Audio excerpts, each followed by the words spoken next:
Episode 14, American Hammers TV. I'm here with Lee as always, and I'm Tim. We have a special guest out of St. Louis, from the St. Louis Hammers. We have Ben tonight. What's going on, Ben? Good to be here, guys. Thanks for having me. Anytime, man. So real quick, I just want to mention a few things. We have a couple topics we're going to get into later, but Lee's going to probably mention the Fan Fest this next weekend coming up with the Everton match. We're going to be hanging in Boston, but anyway, he'll discuss that in a second. But I do want to mention our friends at Strava Craft Coffee. They fuel me through these shows, these late night shows. So there's a link in the description. Please feel free to treat yourself and pick up some coffee. They make everything from decaf to regular, but it's all premium craft coffee. They also have a lot of coffees with CBD oil in it as well. And 15% off your first purchase if you follow the link in the description. So anyway, thank you, Strava Craft Coffee. Lee. Yeah, we appreciate that. So this Saturday in Boston, and Ben, sorry, we'll get to you in a minute. Oh, you're fine. Premier League Mornings is coming to Boston this Saturday, as most people who watch our show know already. So we will be there. Our game against Everton is at 1:30, so we won't be there early in the morning. But we're all in. Tim and I are in. My wife is coming. My kids are coming. My nephews are coming. And we're all going to be in Cask and Flagon, which it's not necessarily a given that you get into the bar or into the it's really more of a restaurant. But we're all going to be in Cask and Flagon for the game. So look for us on Premier League Mornings. Look for us on TV. Hopefully we'll get some exposure. Also, we're going to do our best to just take some live footage around, just bring our phones, take some shots, which you'll be able to watch on the archive if you don't happen to catch them live. So we're going to cover it a little bit as best we can. Right now, I think we have 8 or 10 West Ham fans who are going to be there. So it's a decent little group, especially by Boston standards. About 11 a.m. on Saturday probably is when we'll kind of start like flashing some stuff on and off. So take a look for us. And then and April 8th we'll be at the pub for the Chelsea match, the Chelsea away match, but that's later on, and that's a Monday. So Saturday's kind of a big deal. We're looking forward to it. It's gonna be crazy. I don't know what to expect, but whatever it is, you'll get to see some of it and experience it with us. So it should be a lot of fun. And before that, so tomorrow we have 2 shows that we're going to be doing. I know it's going to be early for a lot of you, but you'll be able to watch the replays. We have Mike Manera coming on around 10 a.m. our time, which is Eastern time. And he's from Hammers Chat. He does Mike on Mondays, which is hilarious. If you haven't seen that before, please check them out. Just Google Hammers Chat or Hammers Chat Mike on Mondays. Absolutely hilarious stuff. And around 2 p.m., we're going to have, 2 p.m. Eastern time, we're going to have Holly Worthington, who's done some contributing for Bubbles Monthly Magazine, and also the westhamway.co.uk. Yeah. And presenting for West Ham TV and stuff like that. So anyway, Ben, how did you become a Hammer? A couple years ago, I guess, my one of my buddies is a Liverpool fan, unfortunately. But he runs we do like a Premier League fantasy league, and I always played fantasy football, so he asked me to join one year, and yeah, sure, anything to try and win some money or something. And I'd played soccer growing up and kind of knew some about the Premier League and whatnot, but I didn't really watch that often. And so we went up and caught a game, and West Ham was playing Bournemouth that day, and I think it was like a 1-0 win. I think Antonio scored, and I was like, oh, okay, maybe I'll follow West Ham. I had seen Green Street Hooligans, so I was familiar-ish with the team. Yes. Many Americans come to West Ham. It's true. Yep. Yeah, that's all right. Nothing wrong with that. I did a little research, and I'm from St. Louis. I don't know if you're hockey guys. I'm a Blues fan. I'm a hockey guy, yeah. Yeah, I'm a Bruins fan. Well, the Blues don't win championships, just like West Ham. They got tough fans, smart fans, good fans. So I was like, oh, you know what? This will be my team. And, the past couple of years, it's been a little bit of a roller coaster, but I love it. I enjoy it. Great team. Love watching them. And hopefully, Brett Hull, right? Upwards. And that was, I followed hockey when I was in my, the 1980s and early 90s. I stopped. I tailed off from there, but man, I remember, Brett Hull and they had some good, Gretzky. some good scores. Ed Gretzky. Yeah, we had them They did for a little brief period. Yeah. They had some good teams. St. Louis, Ben, I don't know. I wanted to ask you kind of about the soccer culture that you have in St. Louis, because St. Louis has a long history with American soccer. Maybe not a lot of people realize this, but several of the players on the 1950 U.S. World Cup team that beat England 1-0 were from St. Louis. Yep, absolutely. Yeah, I'm sure. Well, you must know this. I've got a buddy who actually basically did a PhD on the history of American soccer, more or less, and he went to St. Louis. He talked to Walter Barr before Walter passed away. So yeah, St. Louis has a very, very strong connection with the history of American soccer. Now, I know you have a USL team there now. It's always surprised me that St. Louis doesn't have an MLS team, but you're not missing anything anyway. So, so I was just wondering, kind of what, is there a big undercurrent of soccer fans there, and what's generally, I think, a baseball city? Well, yeah, you're right. Baseball city for sure. Cardinals are number one around here. Yeah, it's kind of funny that you brought up that we don't have a pro team yet. A couple years ago, when they were trying to get MLS in town the first time around, they're touting there's so much youth involvement for soccer. I played growing up. I went to Catholic school and everybody played soccer. And St. Louis has a big German, Irish, Italian, Bosnian, presence in the city. And I feel everybody plays soccer growing up around here. At least as a kid. And, our USL team usually draws pretty well. They're trying to make a second go of it now to get an MLS franchise here. And, it's picking up some steam. And so, yeah, hopefully it works out. But, yeah, soccer's pretty big around here. There's always a pretty good turnout, Premier League mornings and whatnot. Yeah, it's culturally, it's a great part of sort of St. Louis history that goes back pretty far. Maybe a lot of people don't, if you're not a soccer fan, you don't realize that that's the case. But so tell us about your group. So do you all meet in town? I've been to St. Louis, actually. My wife has cousins in O'Fallon, Missouri. Okay. So I've been to O'Fallon. I spent a few days there, and then we went into St. Louis. We went to see the Cardinals play at Busch Stadium. It was in the summer, maybe 10 years ago. Nice. So I've been to the city. We had a lot of fun. We enjoyed it. So do you guys meet in town? Or are you in the suburbs, or?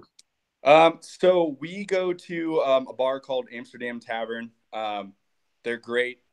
They open at 6, and so you can watch the whole slate of games there. Awesome. It's in South St. Louis City, Tower Grove South neighborhood.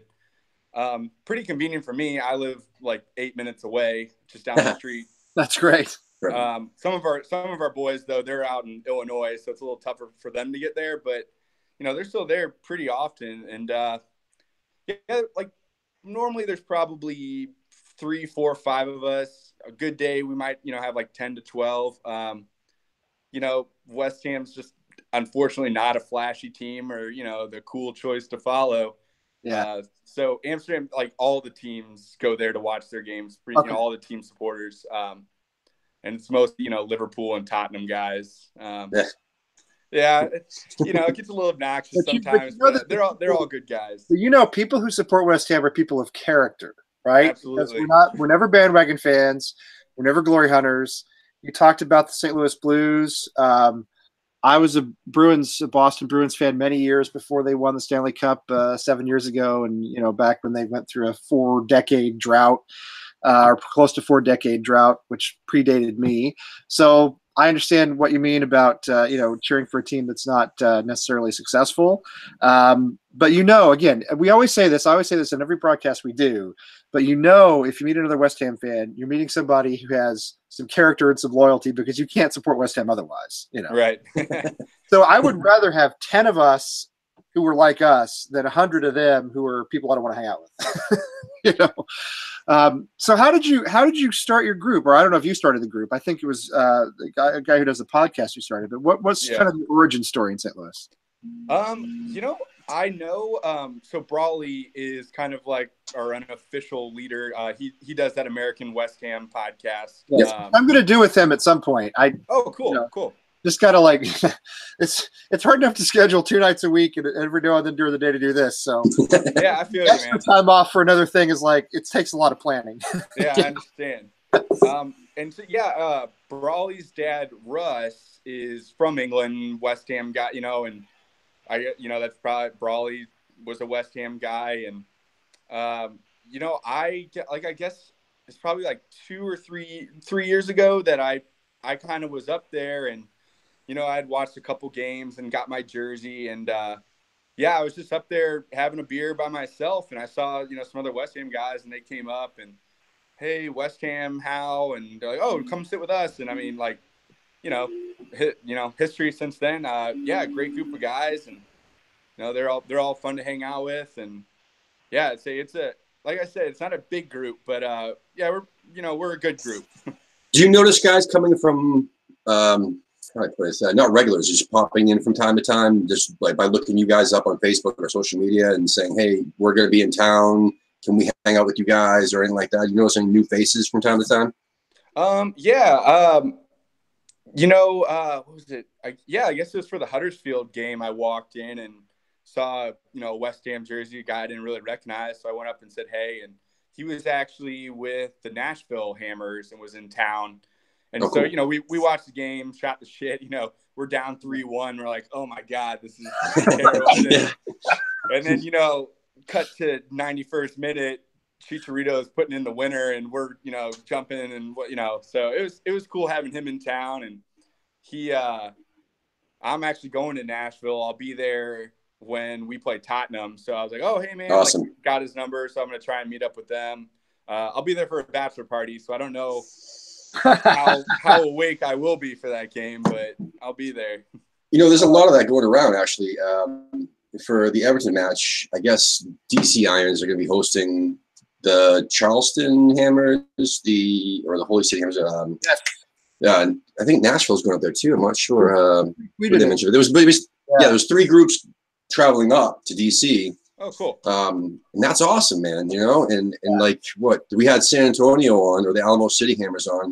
They had just been down to Houston. Was that where they visited? I believe you're watching match with them. Yeah, I love seeing that. Now that different people have different groups and they just visit each other and check stuff out. That's awesome. Yeah, man. we get some Chicago Hammers around our area too. But yeah, cool. yeah. I mean, yeah. If anybody's ever in St. Louis, we got Facebook and Twitter and all that stuff. We usually at least have 1 or 2 there, if anything. So yeah, always welcome to join us. Have you guys tried to use social media or anything else to like expand the group or recruit people or recruit like neutral fans or people who don't necessarily follow a club yet?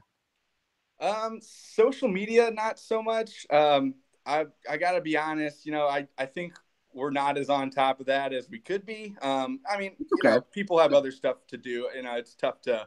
I'm terrible about my own Facebook and Twitter, much less worrying about another, Absolutely. I get that. Yeah.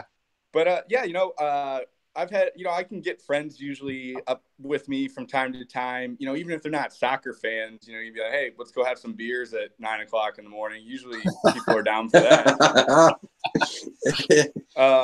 But yeah, we had this one gal kind of that's been around this season, just because she was like a Chicharito fan, and yeah, he signed with us, and then she found out that we watched up there, and so she's come up from time to time. That's cool. That's cool. Yeah, that's right. Yeah. Unfortunately, like I said, like Liverpool and Tottenham, they have those big groups, man. I think they just got a better reach than we do around here. But, like I said, we might not have the numbers, but we got the passion, and, if we're loud and fun. We hear that a lot.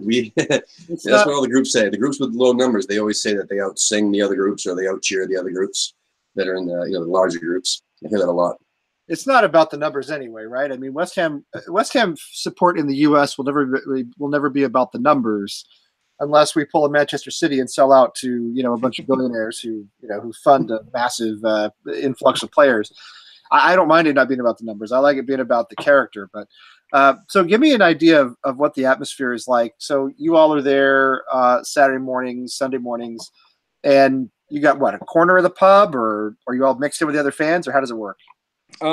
Yeah, usually. So it's a kind of skinny bar. It's like an old, city kind of building. So there's not a ton of room. They do have a patio, but during the winter you don't want to go stand out there. So they have like 8 TVs ish kind of around the bar, and everybody kind of like has their TV. And usually ours is like right behind the bar, so at least we get to saddle up to the bar. We got the bartenders in our face, so we can chat with them too. Nice. But yeah, usually like everybody kind of sections off to watch their own games, and then you're watching yours and you hear a shout behind you and you turn around like, okay, watch and see a highlight from that game. Yeah. Are you guys vocal? Do you sing? Do you cheer? Or are you more like, because I will confess to you, if I watch a game, when I watch a game, I tend to concentrate. I'm not super vocal. And I remember in a big group, maybe it'd be different. I usually watch with a friend or by myself. So maybe that's why. But are you guys like studious fans, or are you like, crazy fans? I'm kind of like you. I tend to watch. Usually if I'll try and converse and watch at the same time, but sometimes, I'm there cussing under my breath or something like that. But I mean, when we score and whatnot, we get loud. If it's an ugly game, we can get loud because if we're going to play poorly, we're at least going to have fun and maybe down a few extra drinks. And, but yeah, we can be pretty loud. I got to tell you, like I said, when Chicharito put that winner in against Huddersfield, I don't know what sound I made. It was a scream, a cheer, or something. But I don't know whether to be embarrassed or shocked or what. But yeah, I mean, we made our noise, and I mean, everybody else. There was only 2 or 3 other games on that day, so right. We kind of had some neutrals who will just come up there to watch soccer. That, hey, it was a exciting game. So they were kind of on our side with us. What's your interaction like with the other fans? So you guys, in some cities like Columbus, they all more or less have their own pubs, and the Columbus guys will go to an away day, like they go to the Tottenham pub for an away match. Cool. But you guys are all in the same place. So is there is there banter? I mean, is it friendly, or do you not talk to each other, or how's it work? Yeah, I mean, it's just some good-natured smack talk. We talk to all the other groups and guys in those groups. The Newcastle guys are a good crew. There's this guy who's like in an Arsenal group. He's a good dude. Liverpool guy. There's a lot of them. We shoot the shit. Unfortunately, you'll probably remember this game last year, Crystal Palace, when Antonio didn't hold the ball in the corner and Zaha scored that. What was it? The equalizer in like the 96th minute? I think so. Yep.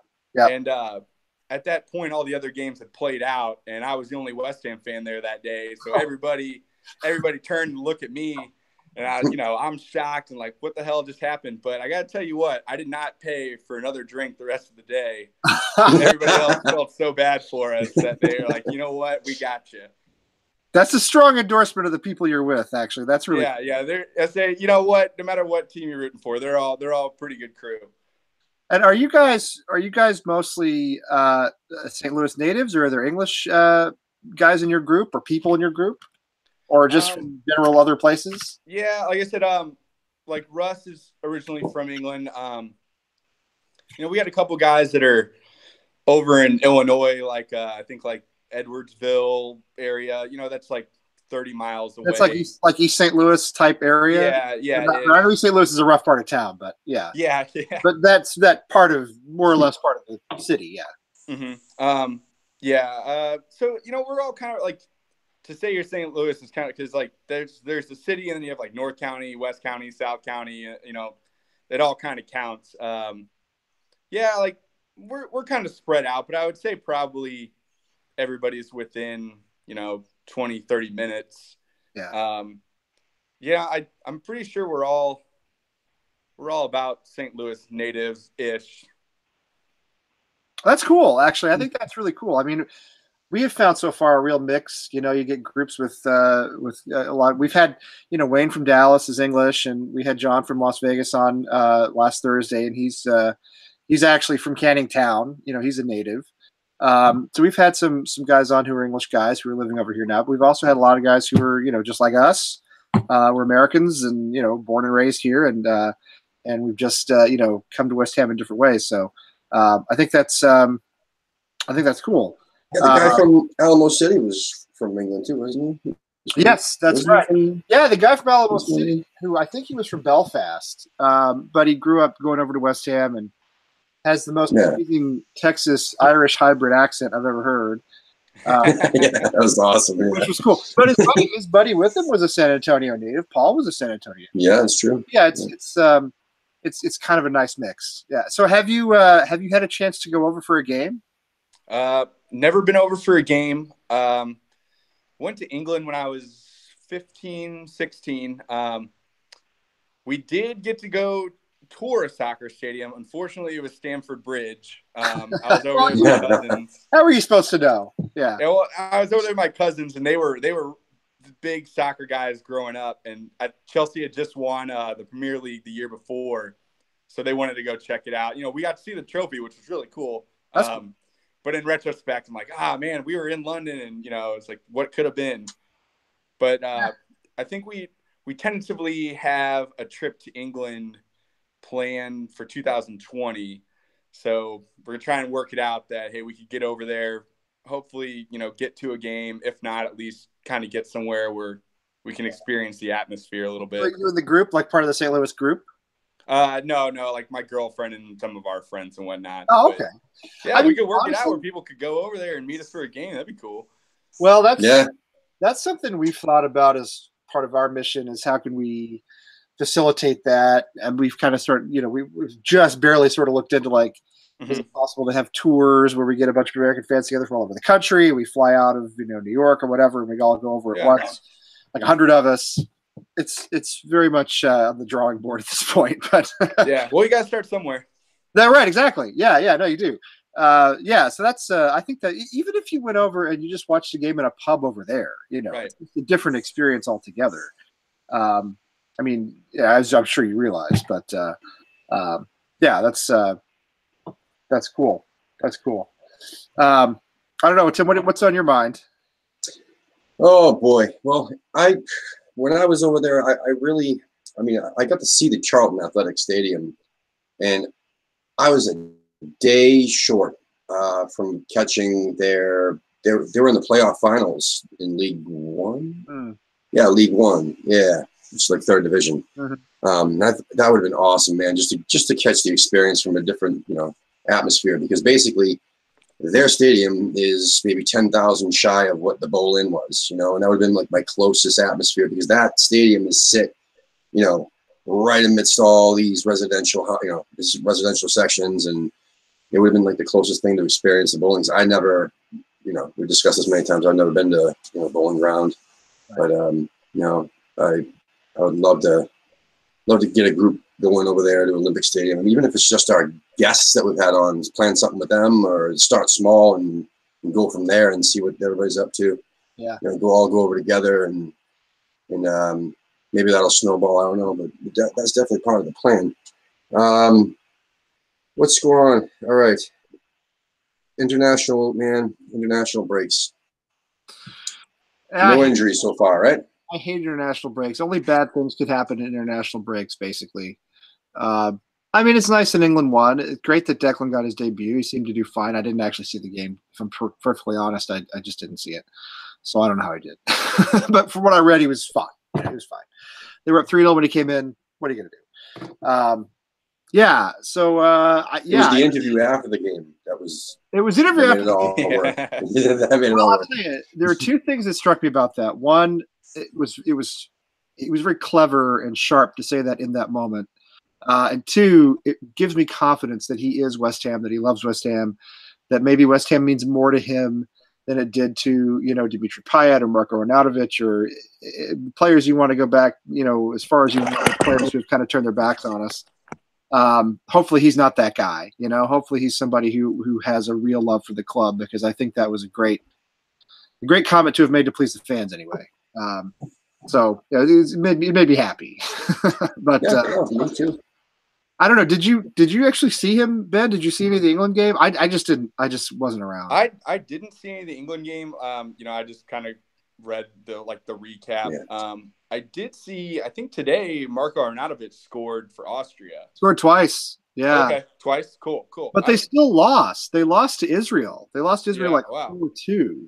They did score twice. Yeah. I just saw that he scored him. I thought it was like, as he's kind of been kind of a pud lately, but if that's the kind of jolt he needs, get 2 on international break, come back, and I don't know. He's got too much talent to be acting how he is and playing how he is. So hopefully this is a step in the right direction. I would love for it to be a step in the right direction. I have a feeling it means absolutely nothing for us. I don't think he wants to play for us. Unfortunately, you might be right. Yeah, it's one or the other. Yeah, his last few performances, he's just walked around. He's pouty. He's like a discount Dimitri Payet. He's not as much of a trader, but he's also not as good a player. So it's like a poor man's Payet on both levels. I don't think next season. It's a shame because he was Hammer of the Year last season. He more or less saved our season. I thought a year ago, man. He was our savior. It's just crazy how things can turn so quickly. Yeah, that's true. Go ahead. Sorry. No, 2 years ago. Was it 2 years ago? Antonio was our Hammer of the Year, right? And he might have been. Yeah. And what's seen You're right. Yeah, and you know what I'm saying? Things turn all the time. But my point is, it could go either way. And the way my predictions go, it'll probably be the opposite of what I'm going to say now. So the 2 goals will be great for his confidence. He gets in the rhythm of scoring at a high standard. But at the same time, it's Israel. It's not. And they lost. Premier League. And they lost 4-2. And they lost. Well, that's West Ham too. I mean, West Ham could play shit around him when he's doing good, and then when he sucks, they play well together. So who knows? But so it's either going to be like, okay, it's going to give him a boost of confidence. He's got back in the rhythm. Here we go. He's going to come back fresh and relax, from his little vacation over there doing, the international break. And then he's going to come in. He's going to score. Awesome. Or it's not going to mean shit because it was Israel and he saw what it was like to wear different colors and he's like, you know what? I really don't want to, play for West Ham. They've been putting me on the bench. I don't give a shit anymore. Boo-hoo, Where he thinks he's good. I mean, he was begging to go to China for the money, which I don't think was even fair. I think he's listened to his brother too much. But what is he, 29, 30 years old? He's not performed well the second half of this season. I mean, clearly, all the rumors of interest from Manchester United last season were never true to begin with, and they certainly wouldn't be true now. I don't know where he thinks he's going to go that's so much better. I mean, what does he think? Unless he's not going to get the payday he wants in China. He's not going to get picked up by a bigger club. I don't understand what his attitude is. I mean, he's going to end up in the championship. He's going to end up just like floating around, with kind of a lower table club or I don't know what he's thinking. I just can't read his mind. There's some idiot out there. Some club with a board of idiots, where there seems to be a lot of boards of idiots out there. Other than exactly. There's been some in different levels. There's idiot levels, and we're on our own. But anyway, it's manageable. But anyway, there's some club out there that's going to be like, or some manager out there is going to be like, oh no, I see the best in him. I can wrangle him up. I can make him better. Like Bill Belichick with Randy Moss or something. What I mean? Like, oh no, I can handle him and it'll be great. We need to just give him all the money he wants. Let's do it. And then good riddance. See you later. Bye. And he'll do the same shit over there too. And I guarantee you, somebody's going to pay him. Somebody's going to pay for him. And it's not going to be 45, 50 million, for us anyway. But it might be like 20, 25 million tops. But some idiot is out there and they're going to buy him for sure. If somebody will pay 20 or 25 million for him, we should bite their hand off. I mean, we should take that with no hesitation. Immediately. You take it and double the rumored transfer kitty. I I don't know. I just don't know where he thinks he's going to go. But I'm sure you're right. Some desperate club will pick him up. Well, we picked him up from Stoke, and he performed so well for us for like a season and a half. Yeah. And now he's looking like he did when he left Stoke, and now he's doing the same kind of stuff that he was doing there, which is I'm not saying their fans must be looking at us and saying, "Well, we told you so." I mean, it's going to be some Italian club, or it's going to be some Spanish club. One of the. I'm thinking it would be somewhere over there. I don't think it's going to be China. Bundesliga. Maybe he'll go to Germany. I mean, he's awesome. There's not as many idiots over there. I don't know. They seem to be like well run. That's true. Those the organizations are more well run. Those tend to be clubs because they run without a lot of money. The German clubs don't have the kind of money that most other clubs have. So Italian. So Ben, I do have something I was just thinking about. When you go to the bar in St. Louis, any bar in St. Louis for that matter, is there any beer available that's not Anheuser-Busch? Or is it pretty much like Bud, or Bud Light? I mean, those are the house beers pretty much anywhere you go. But I'll tell you what, St. Louis, St. Louis about baseball, but St. Louis about beer too. We have a ton of small craft breweries around. There's one just down the street from our bar, two of them actually. So I mean, anywhere you go, you're gonna. I love Budweiser but also I love the craft beers too, and you'll find plenty of fantastic ones from St. Louis around St. Louis. That's nice. You're in good shape if you're not a Budweiser fan. I mean, I would drink it. It's not, maybe not my first choice, but I wouldn't turn it down. If somebody's buying me around, I'd take it. So I gotta say one other thing about St. Louis. I did not go to the top of the arch when I was there with the baseball game instead. My wife hated the arch because she said it's very claustrophobic up there. It is. It's wild, man. And it sways. Oh, it does? Yeah. If it's windy, you can feel it. And I got to tell you, it's one of those things that, you like go in like seventh, sixth grade, something like that for like a field trip. Yeah. You go up there and like, I've never been back since. I've been around, but I haven't been like up in it or anything like that. It's you did it and it's here, so whatever. Do you play soccer still at all? Yeah, just like just like for fun adult league. Nothing too serious. Are there a lot of players there? Is it a big club league type situation or? Yeah, I'd say we have about like 6 teams, and get about 12 people or so for 12 to 14 people each game, and yeah, it's like I said, it's nothing too competitive. There are more competitive ones around, but it's organized. It's like an actual league. It's an actual. There's actual clubs.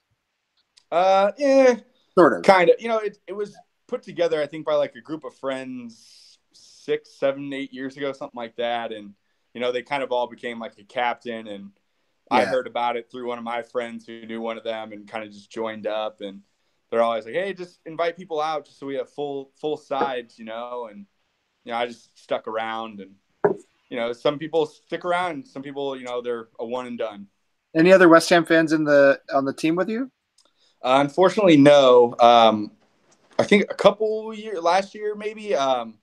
One of the guys on my team, his wife also plays with us. They were going over there, and they said that they were going to go tour London Stadium. I don't know if they were going to be able to get tickets though, but I haven't seen them since, so it's a shame. When this season starts up, hopefully they'll be out and I can ask them how it went. Yeah, that'd be cool. Yeah, do you ever go to the St. Louis, was it called St. Louis FC, I think? Yeah. I get to about 5 or 6 games a season. I'm going this Saturday. I'm gonna be kind of double dipping though, because the FC game's at 1, and isn't West Ham's playing at like 12:30, aren't they? 12:30 in Central Time, yeah. Yeah, so yeah. I'll be West Ham game on my phone while I'm right? watching. Yeah, you just bring the phone, right? That's right. Yeah. No, Tim and I have talked about this a lot. Tim and I both have young kids, and I often end up watching games on replay anyway. I'm not always. I coach my son's 4-on-4 soccer team. He's 8 years old. He plays here, town soccer here in the town where we live, and those games are going to start up in mid-April and go through mid-June. So I won't be home on a Saturday at 10 for 2 months. So I mean, we do all this stuff with all these supporters groups, and then neither one of us usually goes and watches the game somewhere. Tim works on Saturdays, and we're always off doing something else. So I luck out that I'm at least able to listen to it live. There you go.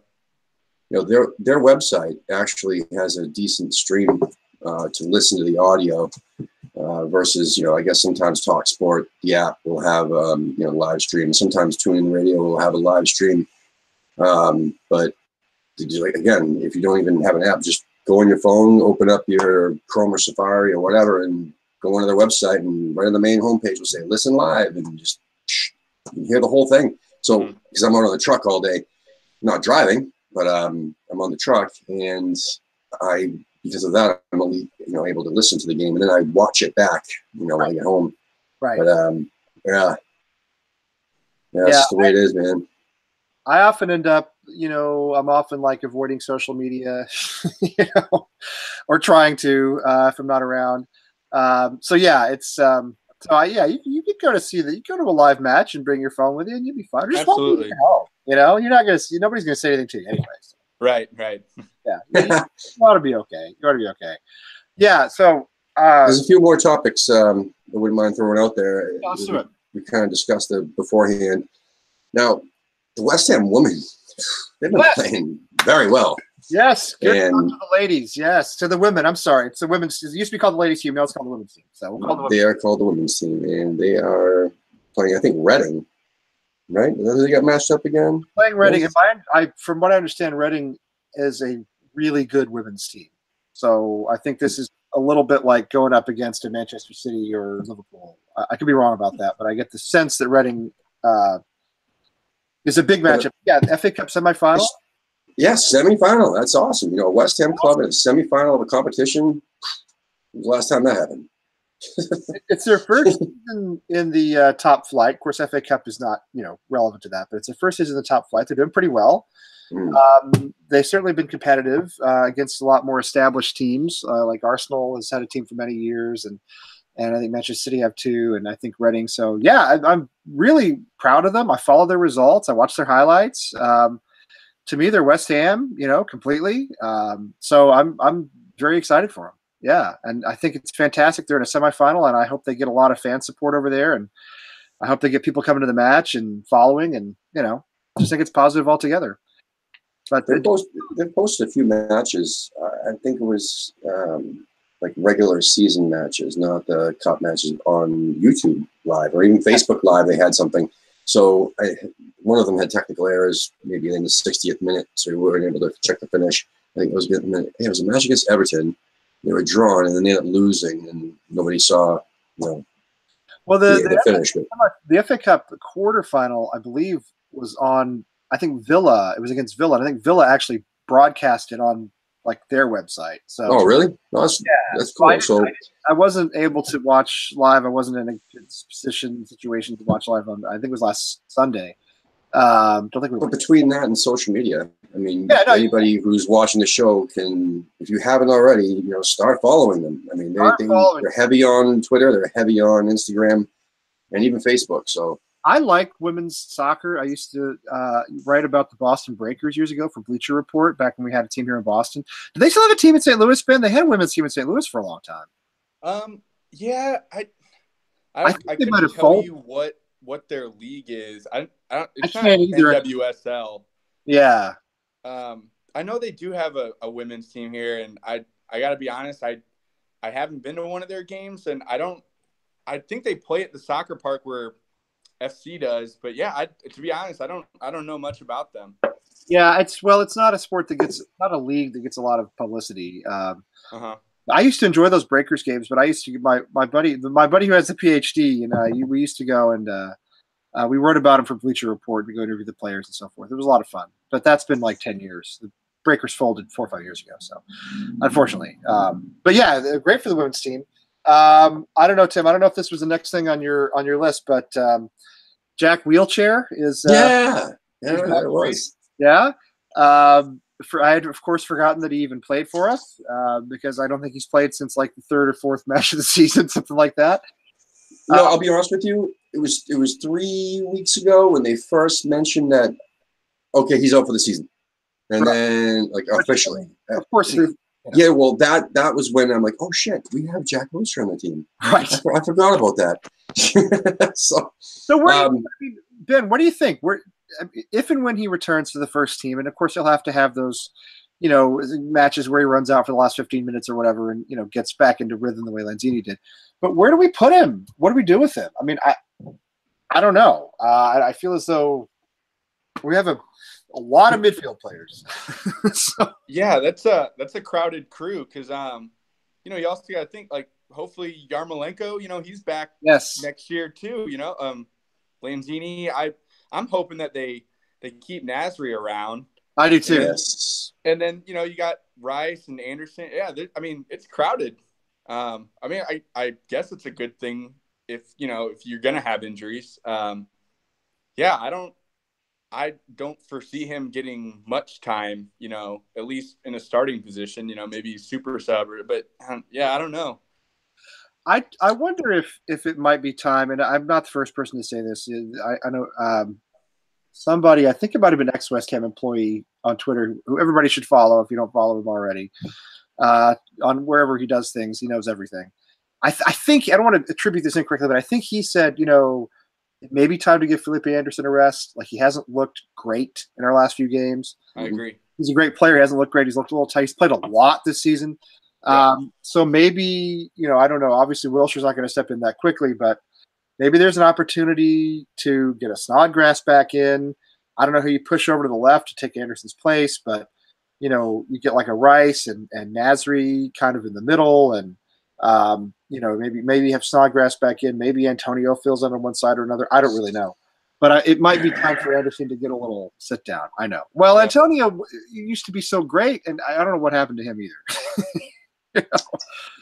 Nothing's changed, man. He's never been 100% because they usually back in the Village days they used him out of position every single match. He played a different position. I put him right back. Two games right back, a couple games, wide mid, and then attacking wide mid, and then second striker, all over the place. But anyway, lately it's just been I don't know what's going on, what we're not seeing in training, but he hasn't been getting all the starts either. Yeah, he had that amazing goal against Liverpool. Not amazing goal, but it was a goal that we needed against Liverpool a few matches back. But so I guess we don't know. We don't know what the deal is with him. But the thing that bothers me most, and I've mentioned this a couple episodes now, that we've seen the class. Like we've seen Anderson and Nasri and Lanzini together, and with the Chicharito, you know what I mean? Yep.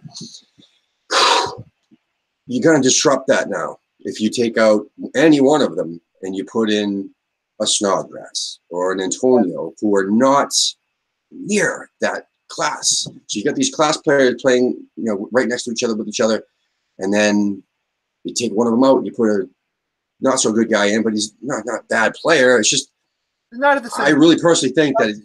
Yeah, I agree. It's not. Antonio's going to see the same old results that we've seen 3 or 4 weeks ago. You know, I do think there's a lot to be said for consistency, but the problem is we never have any consistency. I mean, look at Huddersfield. I go back to that match 2 weeks ago.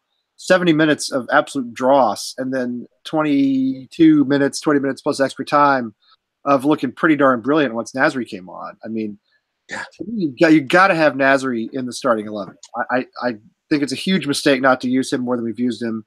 I really hope he stays and resigns. I know he's talked about it. I think he's got to be there. I think you got to have Nasri. You have to have Lanzini, and you have to have Declan. Mm-hmm. And that's kind of your midfield, Yeah. So 100% healthy Wilshere, which will never happen, would be that other midfielder. Yeah. Yeah, but then you're talking about, if you're talking about Nasri, Deck, and Lanzini, you want to get Felipe Anderson in there somehow when he's healthy, when he's rested. Wheelchair can play central. I mean, he can. He has. It's probably not the smartest move because he'd be more susceptible to injury, probably. Or not. I don't know. I mean, the question becomes, what do you do up front? Because you have Chicharito, who does not play well by himself up top. Mm-hmm. How do you work in an extra attacker or an extra striker, and who would that even be? No, across the top. I mean, you can pretty much plug or play any one of them. You can play behind the striker, Felipe Anderson, Lanzini, and Nasri can play behind the striker. I think Nasri's a good candidate for it. I don't know. What do you think, Ben? What are your thoughts on this stuff? I'd like to see more of Nasri for sure.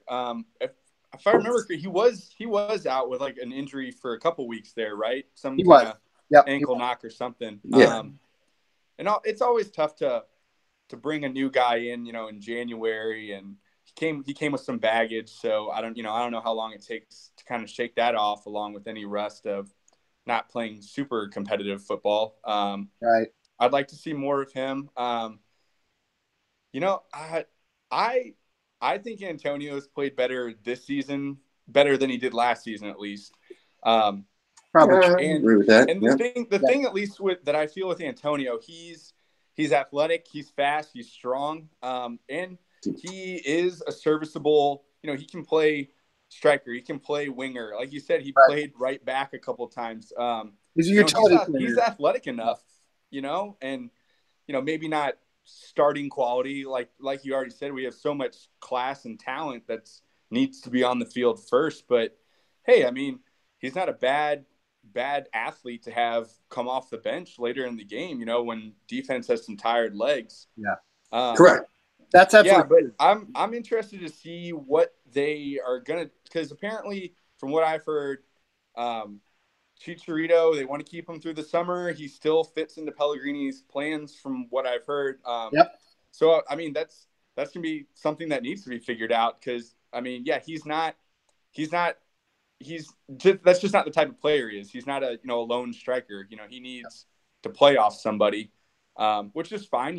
When that option's available, he plays well, I think. So, yeah, that's he needs better football minds than I will have to figure that out. Well, yeah, yeah.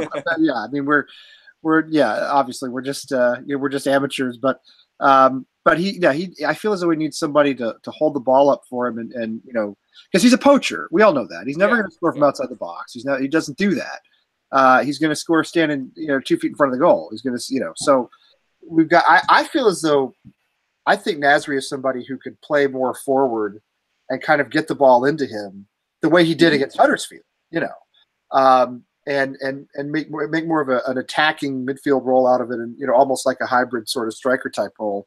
Because I love Nasri's little touches and flicks. I think he's so creative. I love his one-touch football. I think he does things that nobody else we have can do. I think he has a vision that nobody else we have can really match right now. But it is kind of a dilemma in that we really only have one serviceable striker with Arnautovic looking disinterested, and he's a striker who doesn't really play very well by himself. So it's not ideal.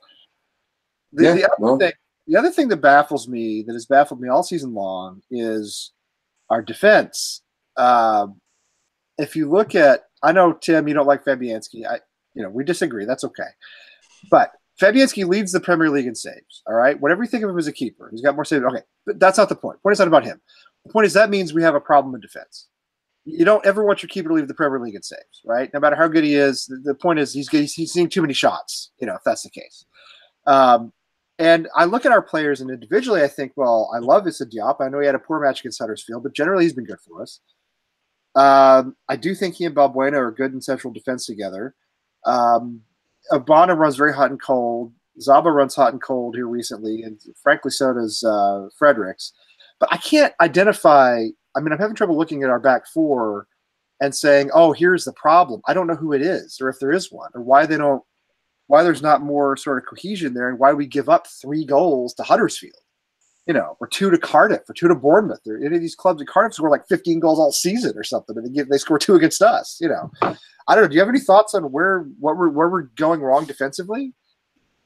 So at least what I kind of understand and what I've seen, I do agree. I think Diop and Balbuena are a good pairing.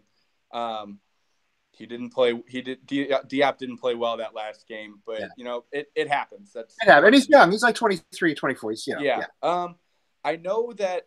I guess they kind of, under Pellegrini, they've kind of changed their defensive style where they want to play that high defensive line. Yes, they do. Try and get more offsides. Yep. You know, I don't know. He's, you know, it's still only Pellegrini's first season. I don't know if maybe they just don't have that down perfect yet. There's communication errors maybe on who's supposed to step up where, whose assignment is who, you know. Fredericks was out for a while. He had what was it? He looked pretty good like his first couple games back, but I forget who we were playing, but there was one where he was keeping guys on side a couple times. I think it was Palace. If I'm not mistaken, it was Palace. I think you're right. And, you know, that's just not playing together enough. Yeah. And hopefully he doesn't. I mean, because you're right. Pellegrini likes the high line, and if that was Palace, that was the 1-1 Palace game where we looked great in the first half, and frankly, they looked very good in the second half. Let's give them credit. They looked great in the second half.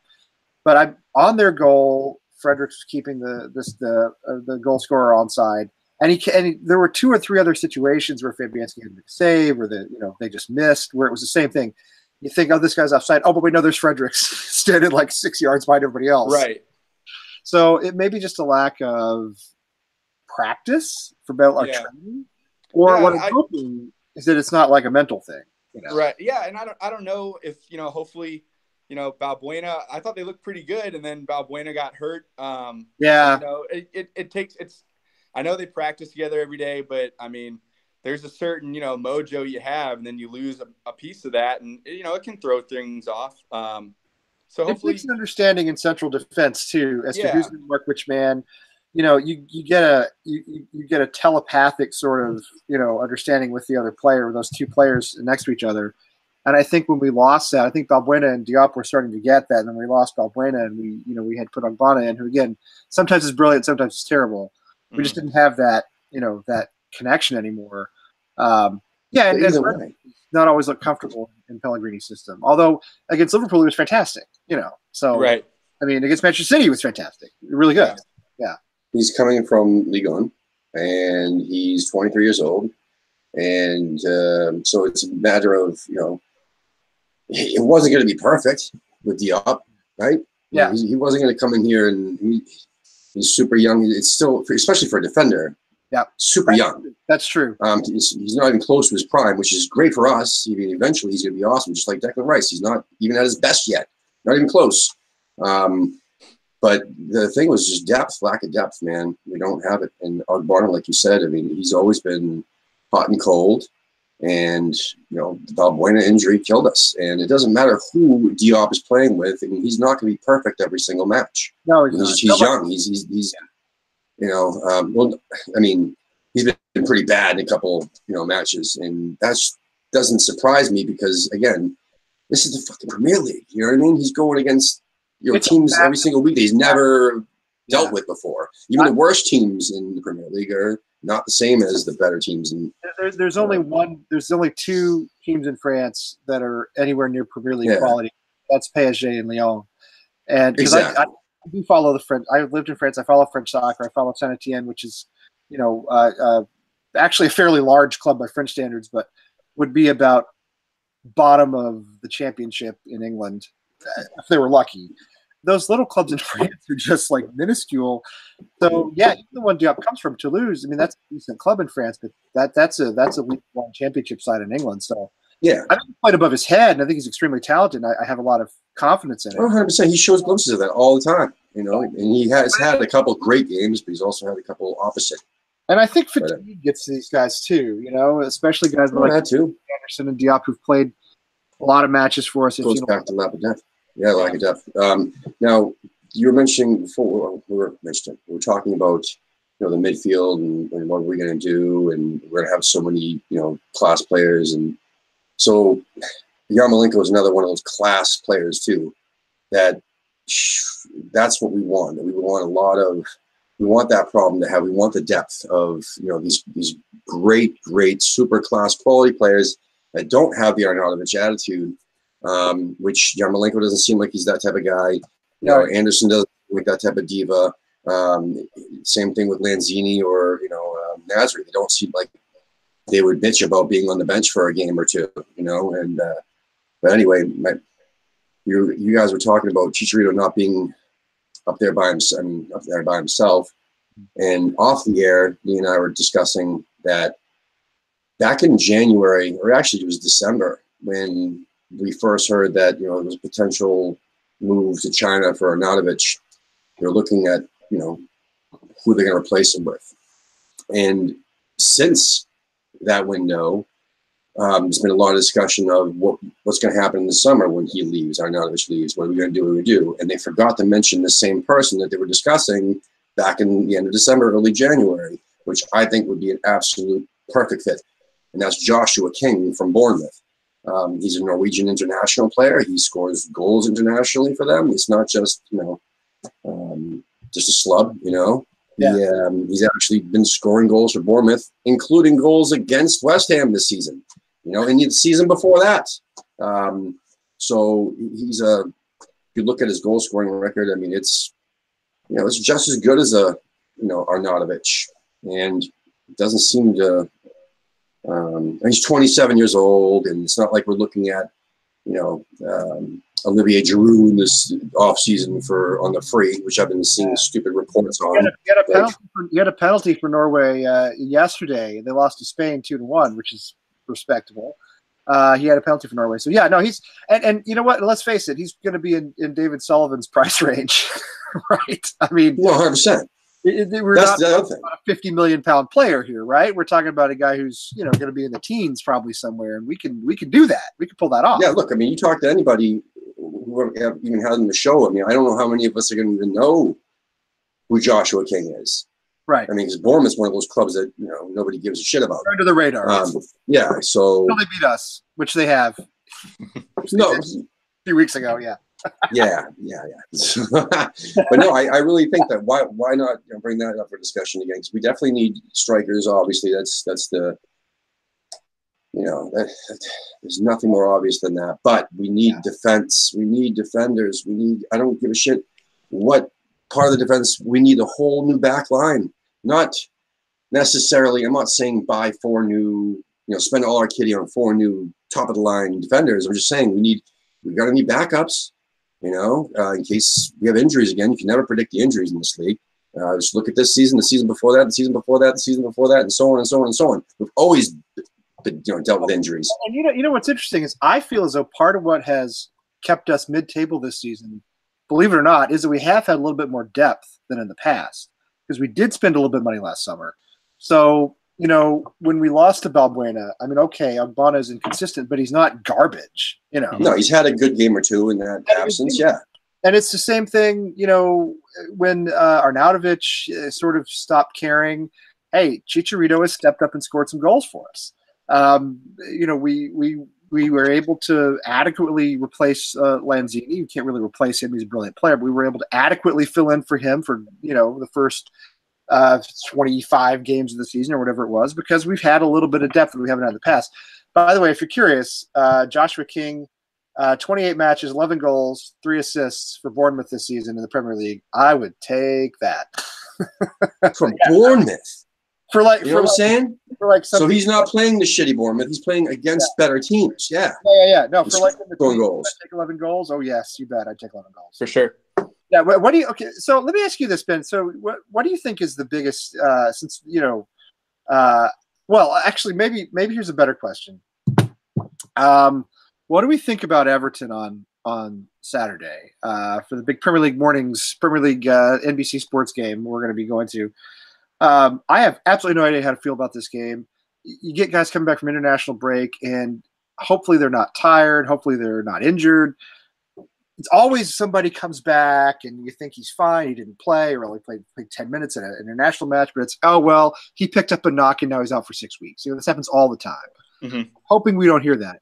I don't follow other Premier League clubs all that closely. From what I've seen of Everton, they're all inconsistent, a little bit like us. Do you have a thought for what might happen on Saturday? I was kind of thinking because after this game we have that tough run of games and April coming up. We need points. We need 3 points. It would be nice to get 3 before you got to face 4 Giants. But I'm thinking tie. Unfortunately, I'm thinking like a 2-2, something like that. What they just beat Chelsea 2-0. They did before the break, and I mean, good for them. A little wind in their sails, but opponent aside, I know it's only Huddersfield, but to come back from 3-1 and win like that, like that's still a win. That's still it's a big good deal. win, like win. so. I expect a good game, but I'm thinking like a 2-2 tie. Yeah, I know. I would have to agree. I had a draw on my mind as well, and oddly enough, it's funny you say that because I was as I was putting my kids to bed tonight, I was thinking of the game, and the scoreline that flashed across my head was 2-2 for some reason.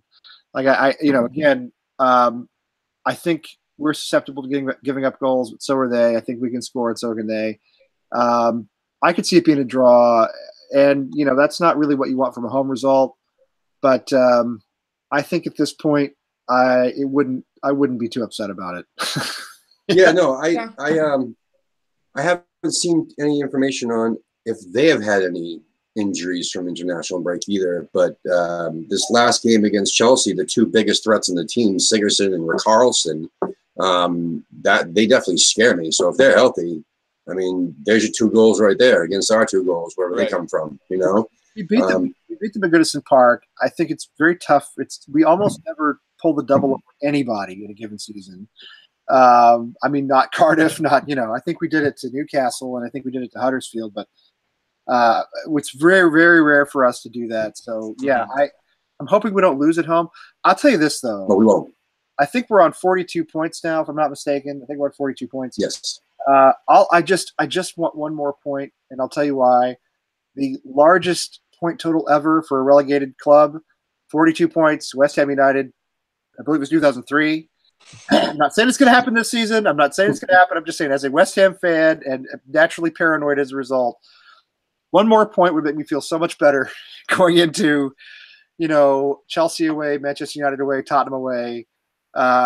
When I looked at the fixtures at the beginning of the season, I looked at April and I thought, man, if we're in relegation trouble by April, we are down. And obviously we're not. But even so, 1 point against Everton, and I will go into April saying, you know what, let's just enjoy the football. But 3 points. 3 points. Even better. Would put us in 7th if they both lose, if Wolves and Watford lose or draw. I don't. For a lot. And they all have a game in hand too, because of the stupid FA Cup and everything else. Not temporarily, it would feel nice to be in 7th. Oh, it feels very nice. Yeah, absolutely. I feel great to be able to say we're in a possible potential European position, although it's one of those things where you got to have Manchester City, I think it is, win the FA Cup, and then you have to have and then even if we did finish 7th, you got to go to Estonia in August and play a play-in game for the Europa League and all that. But still, it's Europe, you know? Oh, yeah. And we've got a team, I think, now that if we got into Europe, could get into the proper Europa League, qualifiers, and the actual league, not the play-in to get into the league, the actual Europa League. And then it just depends on, then you go off to Romania and you go off to Israel and you go off to wherever there is to play. And, hopefully that's what our players want. So, well, we're almost out of time, so let's see. Okay, so where's the address to the bar that you guys hang out at? I don't know the actual address. I know it's on Morgan Ford in Connecticut. It's in South St. Louis. We have Twitter, Facebook. You can find St. Louis Hammers. That's called Amsterdam Tavern. Amsterdam Tavern. Amsterdam Tavern. Awesome. Yep. Excellent. Good name. If you're ever in town, reach out to us, or just go. Even if there's not a lot of us there, like I said, there's a good group of people that go no matter what, so they'll make you feel included. Tim, was there anybody on the chat tonight? No, it was actually quiet, man. Wow. We had a lot of live viewers, but nobody was chatting. I don't know, maybe the chat's broken. What's the other guy's name who's always on? I'm not going. Wayne's getting a nap so he can be ready for our show tomorrow. Oh, that's right. Who's the other guy? Wally World or something like that? Yeah, Wally World didn't show up. Either Gabe. So there's gonna be something up with that. Maybe it's my phone. We haven't lost him. Well, it's not Ben's fault. We know that because Ben. Yeah, it's like, sorry, St. Louis isn't a big draw, guys. No. No. The live viewers. We had the same amount of live viewers. Just no one was actually using the chat room this time. That's all. You know what? If we were on a different type of show, we could talk about St. Louis. It's actually one of America's great cities in terms of history. Tremendous history there. It was like the second largest city in the U.S. until something like 1950, I think. So, big. If you on social media too, man. Do what? If you look at the posts that we had for this show coming up, I mean, we had just as many likes and as any of their other posts too. So you guys are doing a great job. You guys are doing a fantastic job. And Ben, we immensely appreciate you having you on. Seriously, dude, thank you, guys. I really appreciate it. And next time I go visit my wife's cousins, I don't know if they're all off to college now, so that may not happen anytime soon. But if we're back in O'Fallon, Missouri, I'll make sure it's during the season. I'll come watch a game with you. Yeah, come on down.